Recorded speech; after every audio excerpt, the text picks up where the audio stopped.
जय माता दी।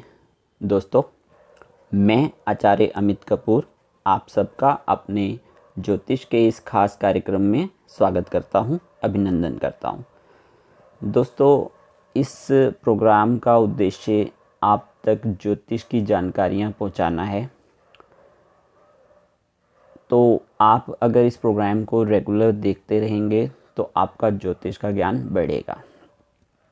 तो आइए देखते हैं, ज्योतिष की दो विधाएं हमारे देश में चल रही हैं इस वक्त।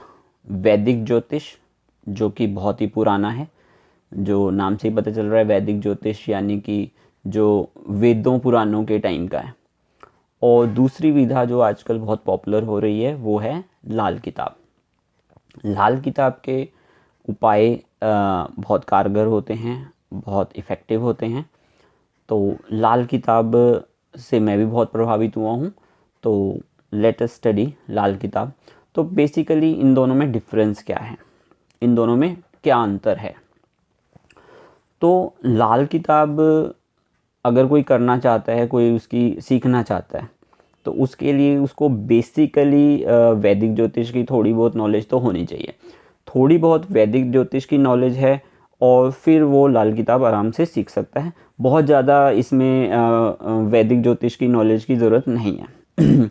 तो मैं आपको बिल्कुल स्टार्टिंग से शुरू कर रहा हूँ। तो स्टार्टिंग से आप लोग सीखिए। तो देखिए, लाल किताब के अंदर जो पहला लेसन है, पहले लेसन में पंडित रूपचंद जोशी जी ने क्या कहा है। तो आपको ये भी बता दूं, हाँ वैसे आपको पता भी होगा कि लाल किताब जो है पंडित रूपचंद जोशी जी ने लिखी और इसके 5 भाग आए हैं। और जो इसका आखिरी भाग है 1952, जो कि सबसे ज़्यादा डिटेल्ड था, मतलब करीब 1100 कुछ पन्ने की बुक थी, ये काफ़ी मोटी थी। तो इसी में ही उन्होंने अपना पूरा का पूरा जो है ज्ञान दिया उसमें। बाकी बुक्स भी हैं बट ज़्यादा इम्पोर्टेंट जो उन्होंने लास्ट में दी है उसमें सब कुछ दिया है। तो उसमें उन्होंने क्या लिखा है, राशि छोड़ नक्षत्र भुलाया, ना ही कोई पंचांग लिया, मेष राशि खुद लग्न को गिनकर 12 पक्के घर मान लिया।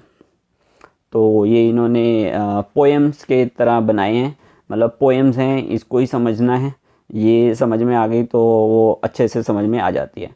तो आई विल ट्राई कि आप लोगों को सारा का सारा अच्छे से एक्सप्लेन किया जाए। तो क्या है राशि छोड़ नक्षत्र भुलाया। तो आप लोगों को पता होगा कि जो बेसिक हमारा वैदिक ज्योतिष होता है उसके अंदर राशियां हैं, ठीक है। और इसमें लेकिन लाल किताब के अंदर राशियों और नक्षत्र को भुलाया है। अब कहा गया है कि राशि छोड़ नक्षत्र भुलाया, तो कई लोग इसको इस तरह से कहते हैं कि राशियों को छोड़ दिया गया।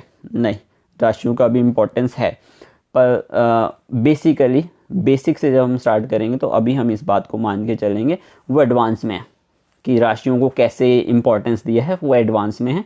वो एडवांस में आपको पता चलेगा। अभी हम यही मान के चलेंगे जो उन्होंने पहली लाइन लिखी, राशि छोड़ नक्षत्र भुलाया, ना ही कोई पंचांग लिया, मेष राशि खुद लगन को गिनकर 12 पक्के घर मान लिया। तो इसे क्या है इसको हम समझते हैं। ये दोस्तों, पंडित जी की वो वाली जो बात है उसको समझाने के लिए मैंने ये कुंडली बनाई है।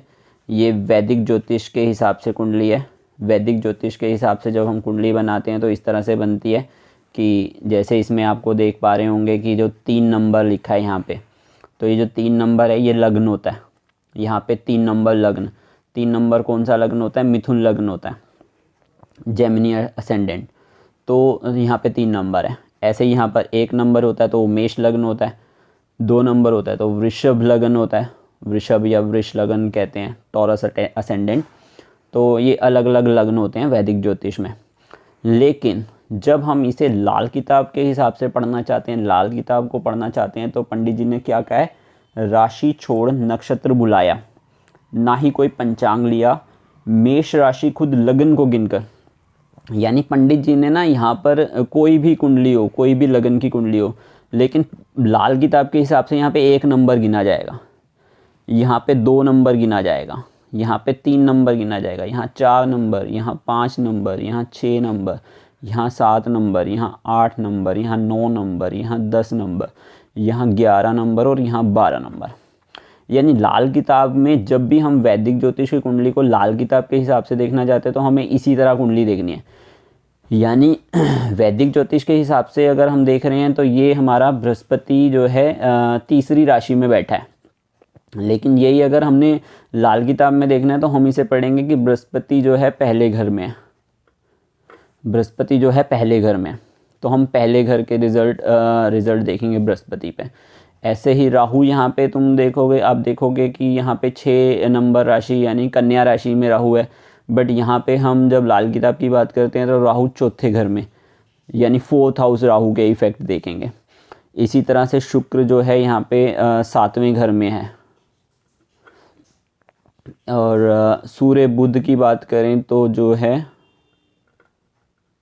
8वें घर में, चंद्र मंगल की बात करें तो वो 9वें घर में, शनि केतु की बात करें